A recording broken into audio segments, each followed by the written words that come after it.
So a special thanks to our sponsors, AbbVie, Bristol Myers Squibb, Amgen Oncology, Genentech, Karyopharm Therapeutics, Oncopeptides, Adaptive Biotechnologies, and Takeda Oncology. It is now my pleasure to introduce to you our featured speaker. Mary Sage is a myeloma coach with HealthTree. She lives with her husband Michael, her son, and 2 dogs in the Pacific Northwest region. Mary and Michael have 7 kids between them and 4 grandkids. She was diagnosed with stage 2 IgG lambda in 2015 and placed on immediate disability due to several spinal fractures, severe pain, and limited mobility. Like many others prior to diagnosis, she experienced years of bizarre blood results and chronic back pain that was becoming increasingly debilitating. Mary had a stem cell harvest in 2016 and a stem cell transplant in 2019. Currently, her blood work shows standard risk multiple myeloma. Her MRD is positive with 5 parts per million. Her maintenance treatment is Darzalex Faspro. So just a little bit of background why we chose this topic. After last month's session, we sent a survey in our follow-up email asking what topics you'd be interested in learning about more this year throughout this chapter. And we received incredible feedback from you, and the most popular topic that was requested was this one, items that you'll need in those first 30 days. Thus, we decided that this session should be about that topic. Today, we'll be discussing the items that you will need for those first 30 days of the SCT procedure and recovery. Mary has worked incredibly hard in this presentation and has sought advice from her peers and fellow patients about their inpatient and outpatient experiences, including what the COVID-19 restriction SCT procedure requires. What you will see today is an amazing collaborative effort and product of extremely hard work. Mary, I'm excited for the group to hear your presentation, and the time is now yours. Thank you, Audrey and HealthTree, for sharing this information. Gathering items for a transplant adventure can be overwhelming. Look at this photo. Notice the plate and utensils? That was me. I packed like I was going on vacation or camping. Once in the hospital for a week, I pared it down to 1 suitcase without the plate and utensils. Please keep COVID-19 in mind when packing or arranging visitors. Check with your team in hospital for guidelines. Food must be kept in an unopened original container. Outside foods may not be permitted. A recent transplant patient informed me that even items like chapstick had to be in its original packing. Inpatient versus outpatient. Transplant patients typically fall in 1 to 2 groups, inpatient or outpatient. What's the difference? You're considered an inpatient if you have serious medical issues that need to be monitored. Example, I have a heart condition and my cardiologist wanted me monitored in the hospital for 2 weeks after my transplant. Outpatient, typically you're in the hospital for your chemo delivery, also known as conditioning. This may take 2 to 4 days. Next, you are soft released to nearby lodging or homes, depending on your distance to the clinic. I'm using the term soft release, meaning you're out of the hospital, but returning to the clinic for checkups. For outpatient, you're soft released around day 4 and inpatient around day 15. The patient is required to reside within 15 minutes of the clinic or hospital. Once you are soft released, you return to the clinic for blood draws and evaluation until you reach 30 days from your transplant. Transplant patients were asked, what did you take with you? From their responses, a shopping list of items was created. Some said they packed their yoga mat, a PlayStation, a bed topper, then added they never used most items. When you're packing, think of what you might like to have around you when you're sick at home. How can you make yourself feel more comfortable? Some of the items are action items or to-do items. While you can't pack it all, you want to check some of those to-do items off your list. Next is the table developed from this survey. Don't panic when you see this table. It is comprehensive. Don't try to write it all down. Remember, a PDF of the presentation is available afterwards. The table is broken down into groups. I will revisit this table at the end of the presentation. The next few slides highlight items you may want with you or action items taken prior to your transplant check-in. Before you check in for your transplant, call your healthcare insurance and ask if they offer home healthcare assistance or supplies for your post-recovery. Many do. These items are needed for both outpatient and inpatient to help care for your catheter or port.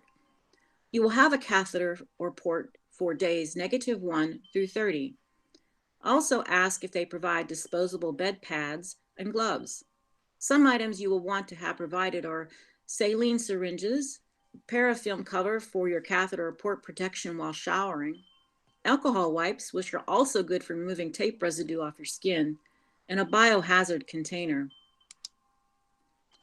Actions before your stem cell transplant.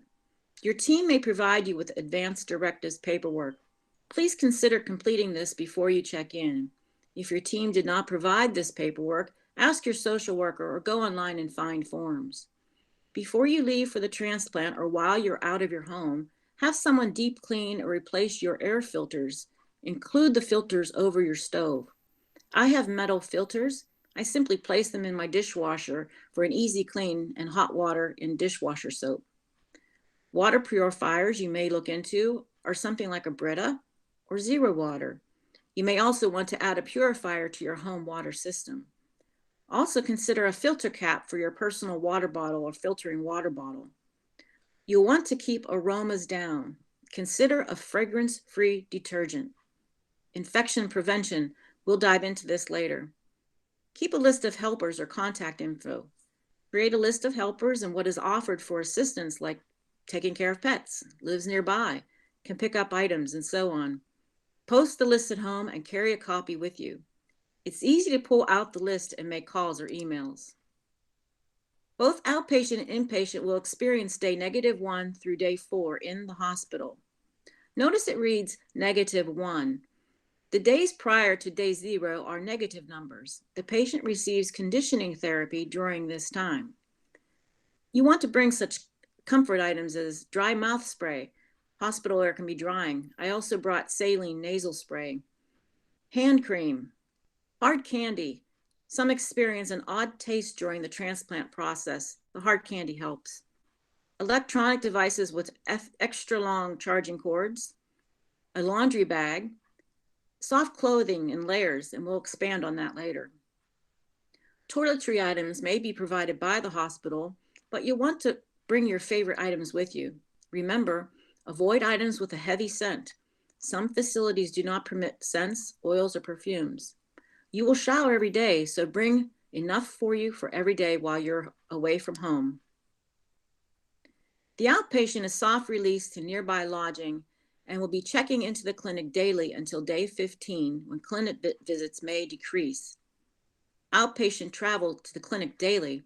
Be sure to keep items in your car to ensure a comfortable trip. Keep a second set of these items at your off-site lodging. Around this time, diarrhea hits fast, and you may not make it to the commode, especially while you're traveling. As you travel to your daily appointments, you'll want to carry a change of underwear, wipes, and ointment to soothe the skin. Don't forget your barf bags. Remember to keep some in the car. Bed pads can be used also in your car seat. Wipes. And depends. Get your size before you go into the hospital. The ones in a hospital are one size fits all, and they're made for giants. Bring water bottles.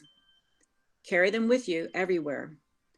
During this time, your CBC numbers are struggling and hydration is key. Even if you drink copious amounts of water, you may need to be hydrated via an IV or receive platelets. This will keep you at the clinic longer than anticipated, sometimes up to 8 hours.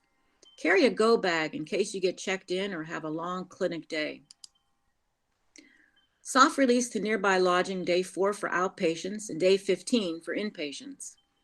Once released to nearby lodging, your clinic visits may decrease to 2 to 3 times a week, depending on your progress. You may still experience the effects of chemo and the transplant process and increased fatigue. The diarrhea may be more controlled and less frequent. Every patient is different. Items you may need during this time: books, magazines, or puzzles, your chapstick, disposable towels, earplugs, extra underwear, eye drops and eye mask, hand sanitizer everywhere. Monitor your diarrhea. Paper masks, get plenty for you and your caregivers. Sunscreen 30 plus and sunscreen clothing. This may be the time you start to lose your hair on your face and head. While platelets are low, you're permitted only to use an electric razor. Some hospitals provide this. Home sweet home. Both outpatient and inpatient are released to home around day 30. Typically on day 30, your catheter or port is removed and your shower prep is eliminated. You may experience heavy night sweats or even in the daytime. You will want to have the following on hand: bed pads for night sweats, change of night clothing. Night sweats can be heavy. You want to not sleep in a wet shirt or gown. Prevent constipation. Plan breaks for your primary caregivers. Make sure your caregivers are not overwhelmed. This is a long process for all. The next slides will highlight items to do actions for outpatient and inpatient. Before you return home from your stem cell transplant, some things you want to have done: deep clean your home, carpets and floors, and dusting. Remember, only clean where you live. If you don't live in the attic, don't clean the attic. Don't forget the air ducts. Food. Take precautions and keep food safety in mind. You want to have a food thermometer. Prep small meals. Try protein drinks. Constipation. While you just fought profuse diarrhea, now you may need to watch for constipation caused by prescribed medications. Confirm with your team before taking any meds not on your prescription list. Combat constipation with high fiber foods and hydration.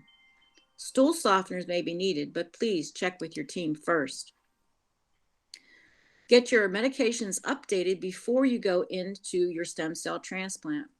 A printed medication list will help you remember what meds to take when, and it helps your caregiver help you. Print your list and place it throughout the home. Infection prevention. Next slide, Audrey. Mask and gloves everywhere. Hand sanitizer everywhere. Get a thermometer for you to use and use it as directed. Something we may not think about is get a new toothbrush and get plenty to replace them every 3 months. Clothing layers. Loved my leggings and sweatpants. Gloves, fingerless gloves, so you can work on your devices. I have neuropathy in my hands, so fingerless gloves help me at least keep my hands warm, and I can warm up my fingertips. I loved my soft lap blanket. I used it instead of the rough sheets and blankets in the hospital. Soft hat and socks. PJs that accommodate a catheter or port, which means you want them to button up or zip it up the front. I loved my zipper hoodie. I wore it all the time. And you could put your hoodie on your head when it was too cold or too warm. A soft wrap for your seatbelt. Simple felt with Velcro. Wrap it around your seatbelt. It helps protect your port. Meditation. Download mindfulness apps such as Calm. You may also receive some cassettes or CDs from your transplant team. Find a mentor, a safe place to laugh, cry, or vent. Keep a journal. You never know when you'll be asked to give a presentation. Seek support for your journey. That may be different people, spiritual, mental, or physical helpers. Over-the-counter drugs. Just say no. Ask before you take any over-the-counter drugs to make sure they don't conflict with the prescriptions that you're given. Ice baby. Prep for your ice experience 1 to 2 weeks prior. If you have sensitive teeth like me, you want to try something like Sensodyne toothpaste for at least 2 weeks to prep your mouth. There's no getting around this 3-hour adventure.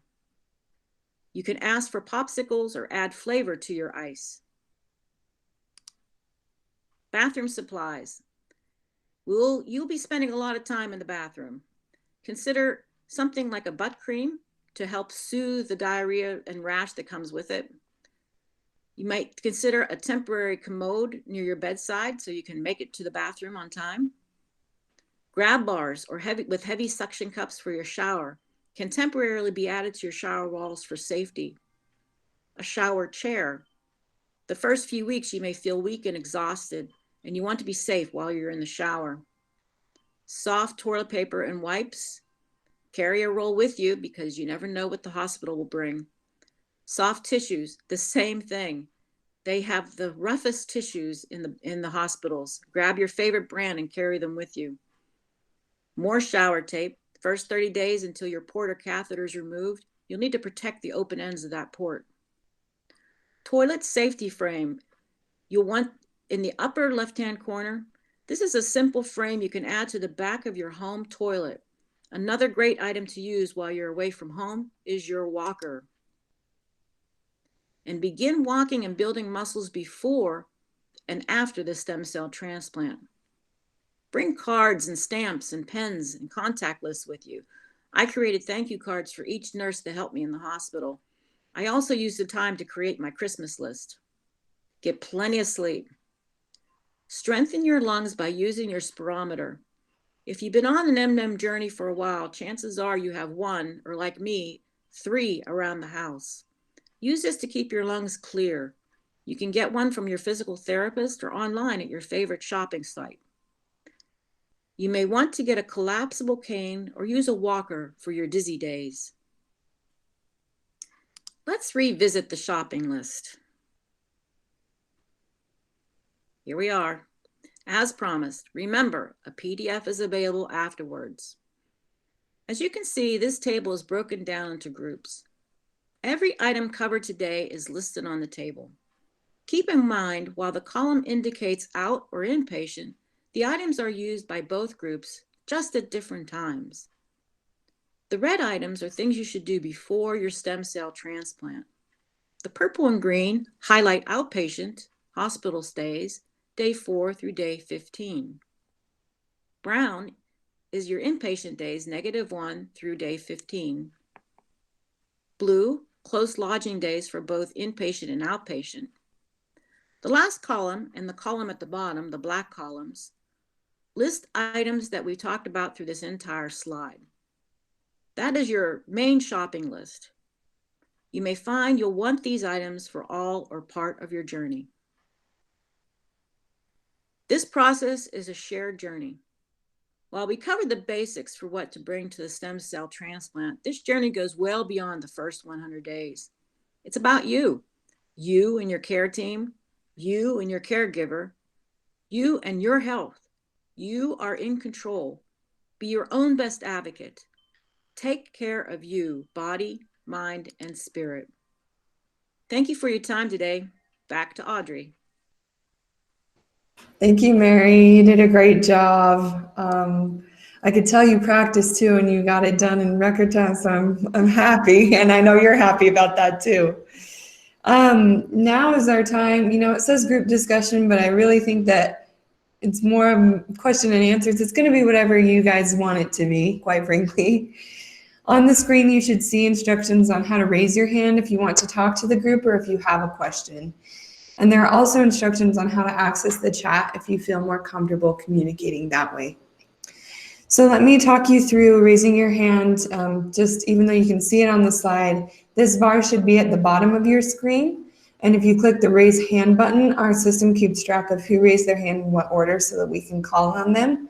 When we call on you, please unmute your microphone, which can also be found at the bottom of your screen. Or if you're on an iPad or if you're on a tablet or a phone, you can just tap the screen. And then also, again, if you're not comfortable speaking in front of people, you can also utilize the chat. So let's get started. Let me stop sharing so that we can open it up. And let's hear from some people. So Sally, if you want to go first. Good morning, Audrey. Mary, that was an excellent presentation. I mean, you should give lessons and presentations to a lot of people. I was just going to comment, everybody is different. When I was an outpatient at City of Hope. I never spent one night in the hospital. I was always outpatient, and I came home to Santa Barbara, which is 125 miles away, on day 12 and never went back to the City of Hope. I required to do anything except, every 3 days get my blood tested. So I have talked to other people and they're scared to death of this 30 days within range of the hospital. every hospital isn't like that. So that's just a comment, but an excellent presentation all around.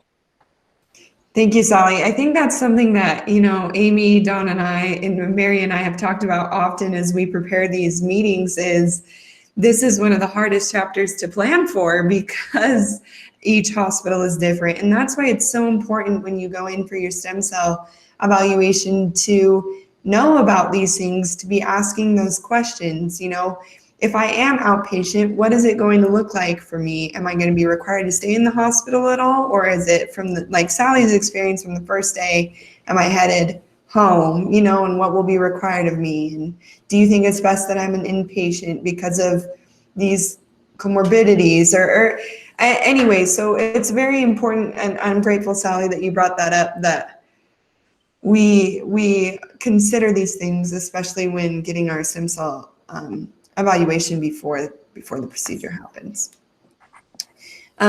James Taylor, if you would like to unmute yourself, and then you can speak. Good morning, Mary. I will be an inpatient for the stem cell. I have 3 cracked vertebrae in my back, the 7, 9, and 10, and experiencing, as you well know, some great pain in my back.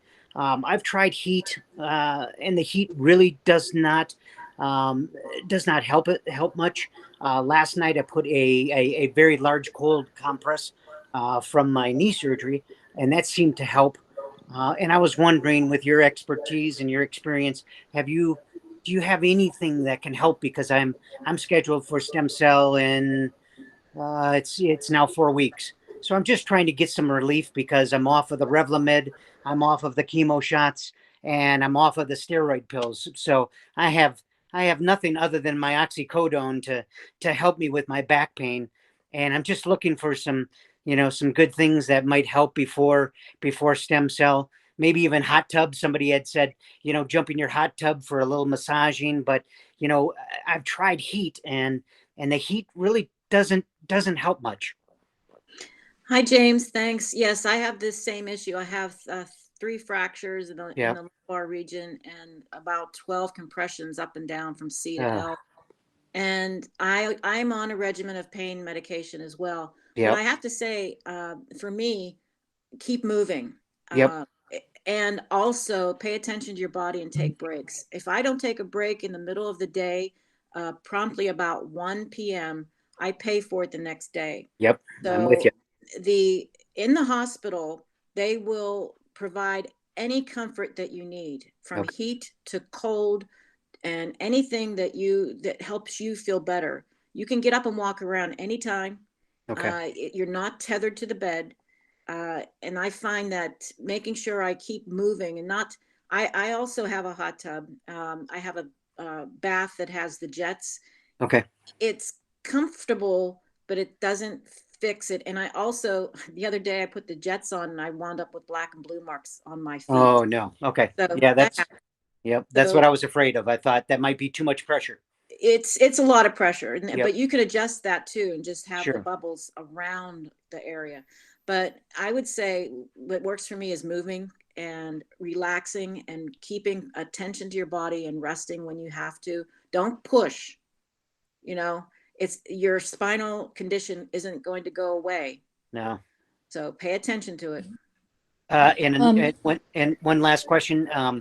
Did you find that when you were when they detected the cracked vertebrae, was there people have said, oh well, in 3 months you won't have that pain anymore? I mean, I'm well over three months, and every time I get up, people will say, oh my gosh, are you okay? And I'm like, I live with this pain, but I mean, and I know there's no scientific that's 3 months and you're going to be better. I mean, did you experience any relief after 4 months, 5 months? I just don't know, because I've never had cracked vertebrae. I've played football all my life. That's the only thing I've never cracked in my life. So we're all different. And the answer short, no. They said, so I chose to do 1 year of treatment before I went in for my surgery. And then the neurosurgeon said, you should have come in sooner. So, damned if you do, damned if you don't. And I had the bone density and that it just didn't do anything whatsoever. Yeah, but it didn't do anything for the existing thing. Correct. Correct. It's helping the future thing. Yeah. Yeah. I was hoping that it would give some relief, to the cracked vertebrae, but it did not at all. Yeah. Thanks, Yeah, Jane. Mary, can I join in on that one too? Oh, sure. Yeah. James, Yes. I had 3 fractured vertebrae and they were broken into little pieces and parts. They were Okay. really broken apart. I ended up having kyphoplasty on Okay. those 3. Have you seen a orthopedic doctor yet? Yes, but because I suffer from blood clots, they do not want to take that risk. And Okay. because I had a embolism very, very early in my stages, so I had a PE very, very early in like day or week 1. So they said we're not going to take that risk any longer with with the opportunity to introduce a blood clot. So I wish I would have, because I've seen and heard some really good, some positive steps in afterwards, after the procedure is done. But I'm not a candidate for it.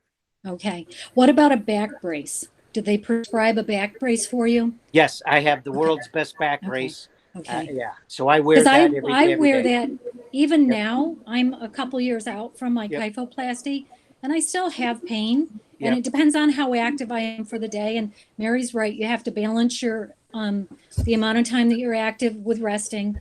But Okay. if I know I'm going to be in an activity where I'm going to be stressing where that kyphoplasty was and where some of the other kind of not broken, but could be broken later. Sure. Ones I wear that back brace during those times just Okay. to help give me a straighter posture and a little bit more protection. Okay. And Thank you. if you haven't done any physical therapy, they might be able to help you with some exercises that are safe for your condition, but help you to continue to build the muscles around there that might help to, because I know I did stretching even before my kyphoplasty, and that seemed to help relieve a little bit of the pain. Okay. Thank you. Thank you. You're welcome. awesome. Thank you, James, for your question, and we wish you the very best of luck in your Thank you. transplant. We had another participant just make a suggestion for you in the chat if you want to check the chat. Okay, so now we have a couple questions. One of them is, can you comment on any dental procedure before or during the transplant? I have been on Zometa and RBD last 3 months and plan the transplant in 3 weeks. What I do know is you have to, after your transplant, if you have any dental emergencies, you have to contact your transplant team, and you have your dentist contact your transplant team. Prior to the transplant, you should be seeing an oral surgeon that is connected with the stem cell transplant, and they go through and they will take care of issues prior to. And you're right, the Zometa does cause some concerns when having dental issues. So just have your dentist keep in close contact with your transplant team. I had a chipped tooth about a month after my transplant, and that was disconcerting. So yeah, you just have your dentist call the transplant team and they tell them how to handle it. That's great. Thank you, guys. We have lots of time for more questions. We specifically left time for questions and group discussions. So again, if you do have a question, you can either enter into the chat or click that raise hand feature. Or if you're not seeing either of those, you could unmute and talk, but I don't encourage that. So please raise hand if possible. All right, James, did you want to say something else? Yes. One last question. With the oxycodone that I take for my back, Mary, when you're in the hospital, I mean, was there any limitation? Let's say you're getting sore, or you're getting, something's happening where you're just getting some extreme pain, as can happen with the back at any moment. Did you experience any negative any negative things in the hospital? I mean, my biggest fear is, let's say I go 6-8 hours and all of a sudden I'm in severe pain. Did you experience anything internally, in the hospital where they're saying, well, you're in between dosages. You can't have anything. You can't. I guess those are some questions that I, because at home I can, if I'm in pain and it's 6 hours out, I know I can reach into my pill jar and I can take relief. My biggest fear is, do you have that relief in the hospital? When I'm going to be an inpatient.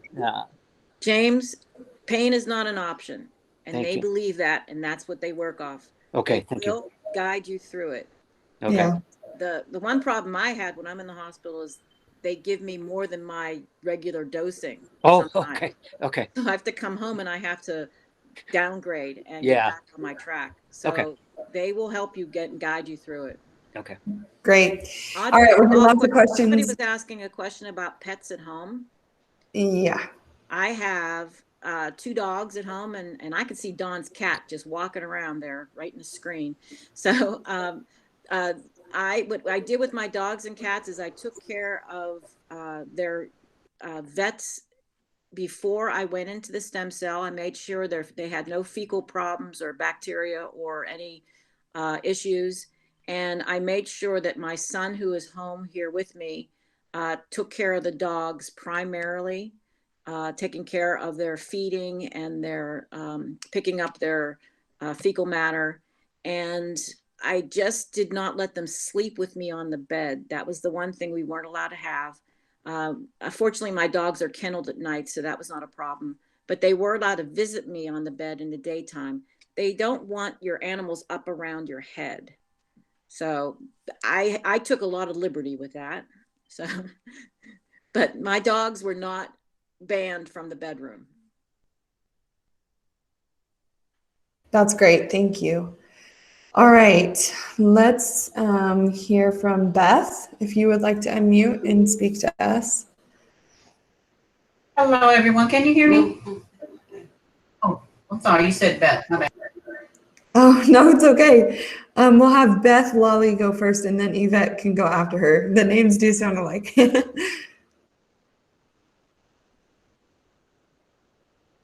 Oh, I see you trying to unmute. I'm not sure why it's not working, Beth.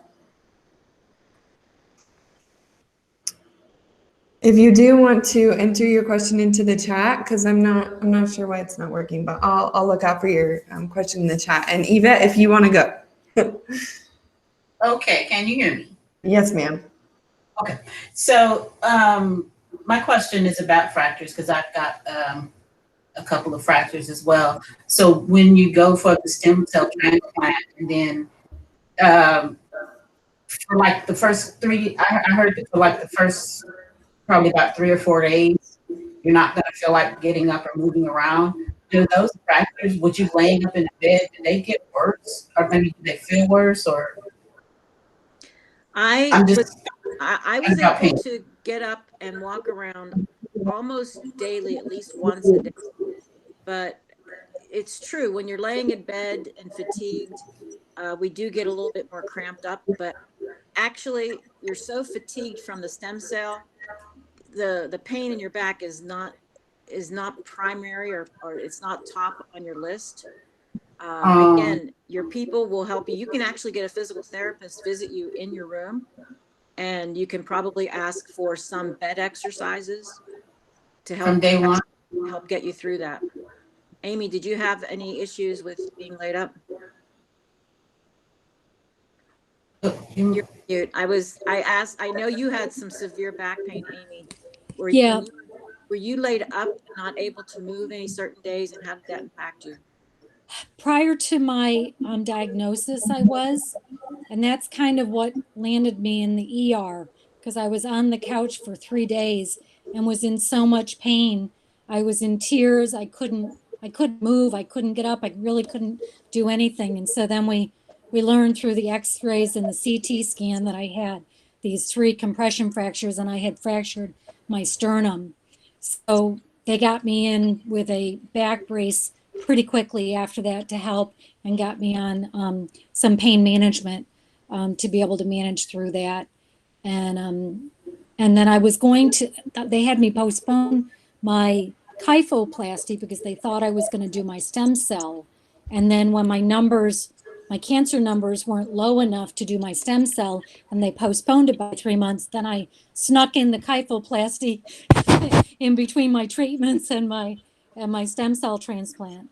Because I think, once you've had your stem cell transplant, your immunity is so low that you'd have to wait at least 6 months or more to have that procedure. So we felt it was better for me to try to get it done before, since we had a little bit of time to work with. And there was a lot of pain with the kyphoplasty. So, my doctor told me he was going to make me without pain. Well, not immediately. There is, just because you've got these holes that they're small, and it's an outpatient, like you're overnight one night usually, just to make sure your vitals are okay and there's no, major side effects. But having those muscles cut into, there is a certain amount of pain just from the surgery that takes about 10 days to kind of work your way through. And then things start improving dramatically after that. Great, thank you. All right, Beth, sorry, the audio, I don't know why it was not unmuting, but she says that her husband is scheduled for his transplant in the first week of June, and this is an outpatient procedure. They're concerned about exposure to infections before and after. So what extra precautions should they take? I suggest you follow the precautions that we have for the past year: mask, gloves, and hand sanitizer. And stay out of large crowds, and minimize the people who come visit you in your home. And take a break from your home for a bit and have someone go in and deep clean your home. Don't be in your house when someone's cleaning. I think And don't do the cleaning yourself. Yeah. Somebody else needs to do it. I think something important too that we mentioned last session, but we haven't mentioned this session, is your friends and your family are going to want to provide meals, are going to want to provide flowers.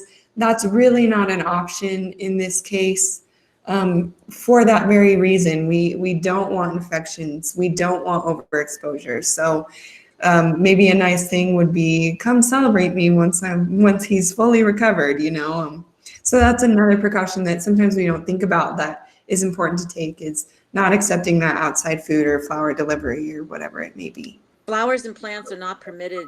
You're not permitted to be around them or play in dirt for at least a year. And I would suggest that you make small meals now and put them in the freezer. You may or may not be enticed by food for a while. So, but small meals, you don't feel so bad when you have a small cup of food, and you can at least finish that. But making meals from outside is a big risk. Yeah. And I'll chime in there too. The hospital or the transplant team usually gives you some guidance on what to follow for a neutropenic diet. So when anybody has really low white blood cells, so there's a lot of very good tips there that they'll provide very specific information on, like to what temperature should you cook your meats, and all the washing, like any fruits and vegetables, they want you to wash the exterior and peel the exterior, and try to keep, because you're really trying to limit any bacteria, any virus, anything that might get you sick. And that's why when Mary says, limit the number of people in, yeah, I didn't see anybody during that time. It was just my immediate family that was living in my home, kind of what we've been doing a lot with COVID, because you just didn't want to get exposed to any of that. But check with the transplant coordinator, because they'll provide usually some very clear written guidelines that can be really helpful for the food preparation especially. Thank you. Okay, we have another question from Raphael. He was wondering, and I think this is a common question with COVID, it can be scarier to do an inpatient, well, scarier is a broad word. It could be nerve-wracking to do an inpatient just because there's lots of COVID patients in the hospital. We are actually going to have a session in July from the perspective of somebody that has gone through a stem cell transplant during COVID, as well as her husband. They're going to do a joint presentation about what that COVID experience is. I am not a medical expert, nor have I been through my own personal stem cell transplant. But I would say if you need the autologous stem cell transplant, do it. Go. They're going to take care of you in the hospital the very best that they can. Have confidence in the healthcare team. It is scary, especially I see that you're in Florida, where cases are raging. But important things too is to keep yourself, like we talked about, limit your visitors. And I think you said there's no visitors in the hospital. So keep yourself clean with hand sanitizer and things like that.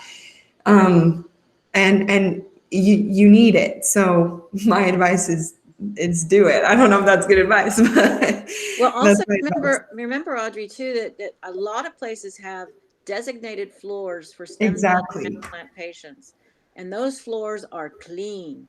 You don't get into your room. You're the only person in your room. Your room is clean and sanitized above and beyond.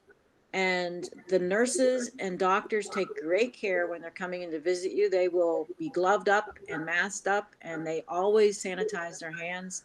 Mm-hmm. So it is a well cared for environment, and it's probably less risky than going out to the restaurant. Yeah. All right, we have another question. Is transplant always necessary for long-term success instead of just continuing on chemo fast pro, especially if M protein is 0 and repeat bone marrow biopsy indicates no abnormal cells and there's no organ or bone involvement? This is really a question for your doctor, and in the end, you are your own best advocate, and you get to decide after weighing the pros and cons. So we're glad that you're here to educate yourself more.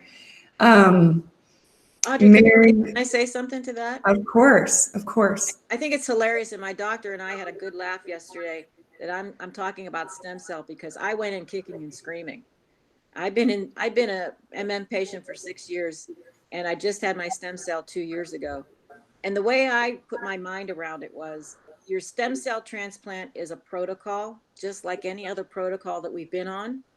So some protocols work well and last a long time. Some protocols end in 2 months or 3 months or 3 years. A stem cell is a protocol, and it's a choice you make. Yeah, I will say that there have been multiple myeloma specialists that are questioning whether or not the stem cell transplant will remain a recommended, no, that's not the word that I'm looking for, and I don't want to say it wrong because obviously I'm quoting multiple myeloma specialists, but that it's standard procedure, that it won't maybe always continue to be the standard procedure. I know it matters too, and that's why it's so important to talk to your doctor. Are you high risk? Are you standard? Those are important things to consider as well. The next thing coming up on the pike is CAR T. Mm-hmm. So I'm sure you'll have a session on that as well. Yeah, we will. We're actually having a CAR T session on the 18th of May that I'll be telling you about later. Judith Morris, hi, it's great to see you. Hi, Steve actually had a question, but he had to go get ready because he has a pain in his hip today, and he's had 2 hip replacements. But the other day he sort of banged into something, not very hard, but now it's black and blue, and he has pain up and down his leg. So his hip doctors see him. So, but I think I didn't tell me his question, but I think it was, we're debating right between having an inpatient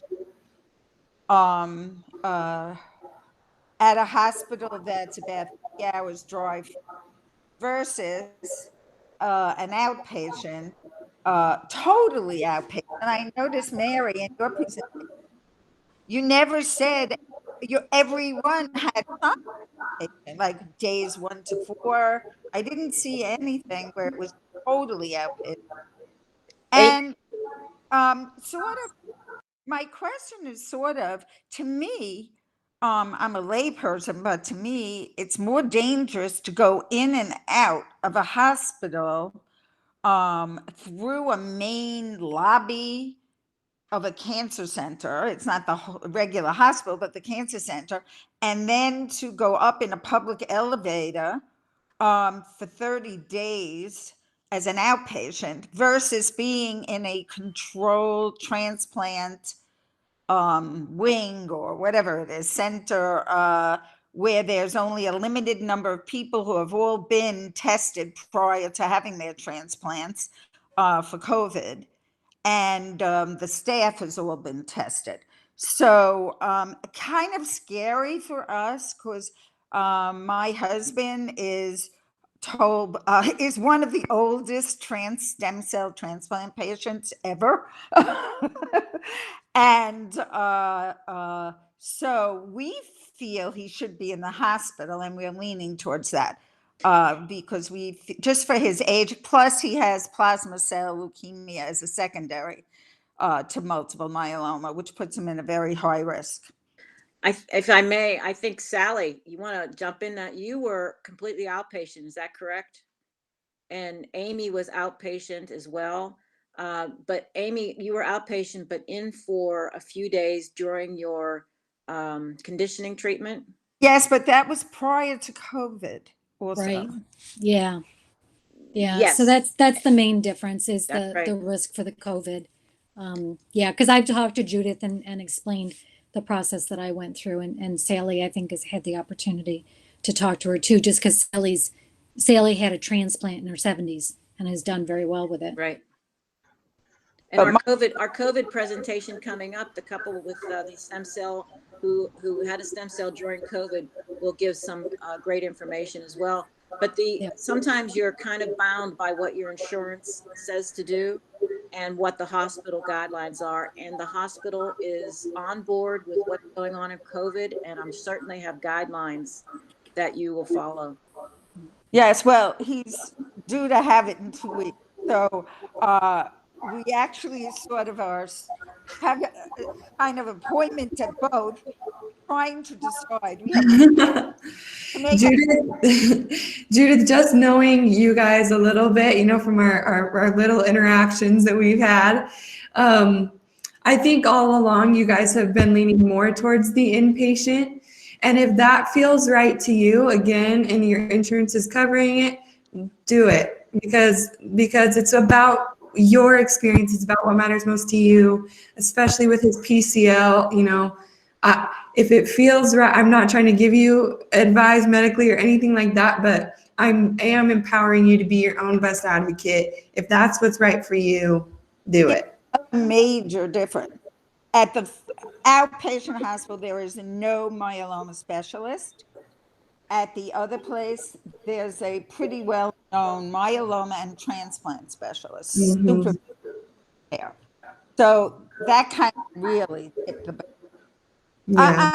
I'm 99.9%. That's great. That's great. All right, James, I see your hand up, but I don't know if that's because I forgot to lower it later or because you have something else. I have one last question, a quick one. No problem. And sorry for all the questions today. I'm just full of them. It's okay.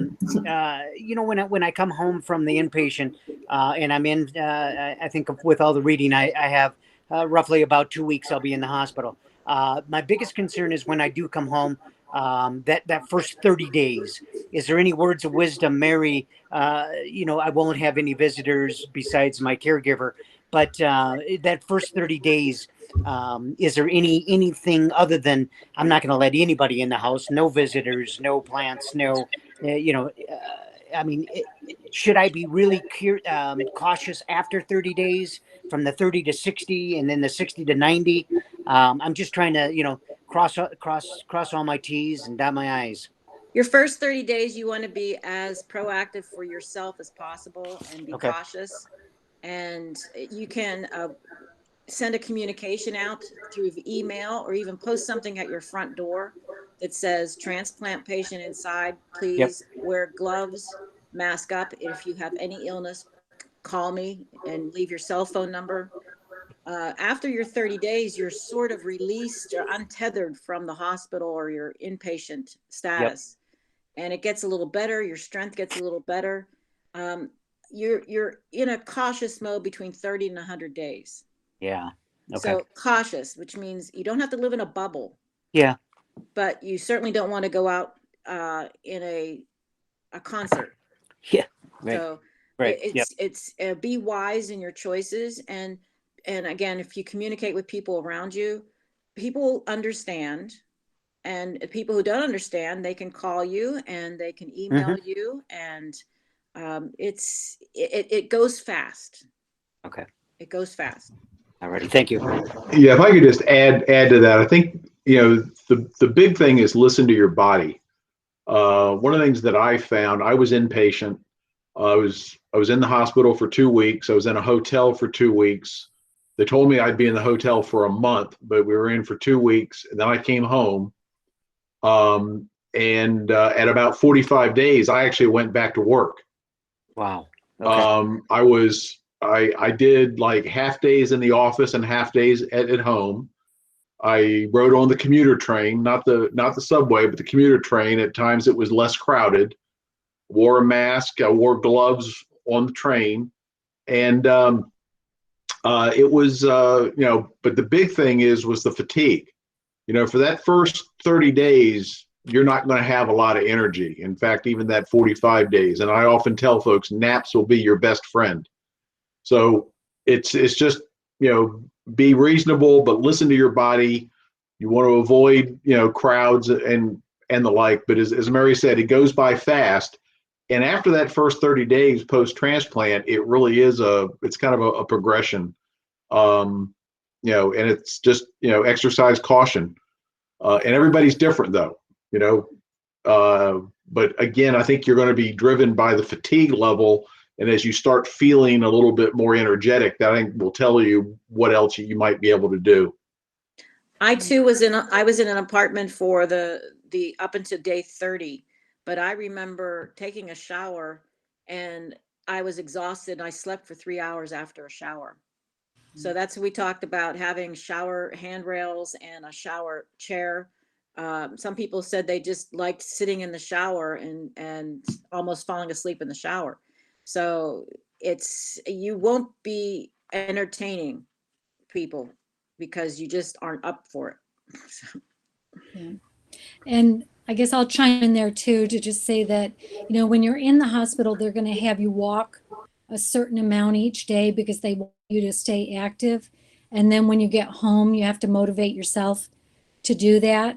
And it may be just walking a block the first time that you do it. And it may feel like it may seem like a short distance, but feel like a long distance. And you just have to keep yourself, just pace against yourself and go a little bit farther each day that you can. And when it comes to food, I know the nutritionalist at my hospital said, eat whatever you feel like eating, because most people don't take in a lot of calories for quite a few weeks. So they're more concerned about you getting something in versus exactly what. And because your mouth doesn't taste very good, you've got, you know, the chemo really makes everything taste metallic. So it's kind of cutting through that. So I found like lemon and water would help. Tart apples tasted really good to me because they could cut through some of that flavor in my mouth. So, you know, you just have to see what works for you, and a little bit at a time, and just be patient with yourself. Great, thank you. And I think that's a great segue to finishing. I'm really grateful for all of your guys' support and participation. Let me share some slides just to finish up.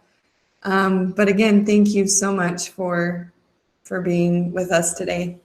So our next meeting will occur on June 6th at 1 p.m. Eastern, and we're going to be talking about what diet should look like post-transplant. And we have registered dietitian Katie Broswell coming to talk to us. She's had experience at MD Anderson in Texas, I believe. Now that I'm saying that, I'm doubting myself. But somewhere in Texas with transplant patients, I know she's had experience, and so we're excited to hear from her. You might be interested in other upcoming events that we have in our Myeloma Crowd community program. Today at 12:30 p.m. Mountain Time, 2:30 p.m. Eastern is our Intermountain Myeloma chapter. That's improving quality of life for myeloma patients in survivorship. Specialists from Huntsman in Salt Lake City, Utah are coming to talk to us about the survivorship program. Tuesday, May 11th at 6:25 Pacific Time is our SoCal Myeloma Community Chapter. That's going to be an interactive conversation with Jenny Ahlstrom, who is the founder of the Myeloma Crowd by HealthTree, and that's going to be really exciting, so don't miss that. Thursday, May 13th at 7 p.m. Eastern is our Myeloma Caregivers chapter. We're going to be talking about caregiver nutrition, how to boost our physical and emotional health through food. Friday, May 14th at 4 p.m. Eastern is our immunotherapy treatment chapter. We're going to be talking about BlenRep, which is relatively new myeloma therapy.